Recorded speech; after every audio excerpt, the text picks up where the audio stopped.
মুন্সিগঞ্জে ভুল চিকিৎসায় নারীর মৃত্যুর অভিযোগ। বুকের দুধের শিশু নিয়ে অসহায় স্বজনরা।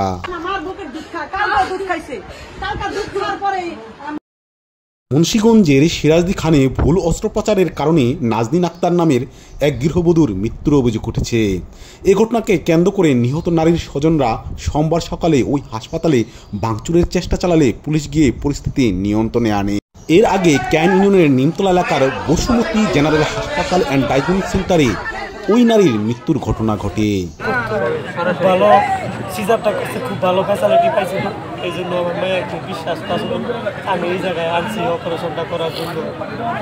তারপরে এখানে অপারেশন করার পরে জ্ঞান ফিরে না পরে আমার মনে করেন 4:30 5টার দিকে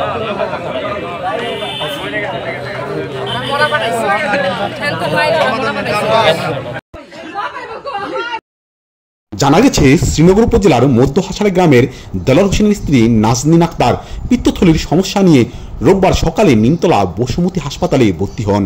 চিকিৎসক হাসান জুলফিকার ও আবেদনবিদ মোহাম্মদ সাইফুল ইসলামের তত্ত্বাবধানে বেলা 3টার দিকে তার পিত্তথলিতে অস্ত্রোপচার করা হয়।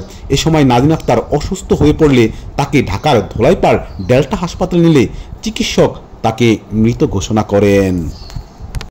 এ বিষয়ে সিরাজদি খান উপজেলা স্বাস্থ্য কর্মকর্তা জামশেদ ফরিদি বলেন, বিষয়টি আমরা জেনেছি। এ ঘটনায় 3 সদস্যের তদন্ত কমিটি গঠন করা হয়েছে। ডেস্ক নিউজ, বিক্রমপুর চিত্র।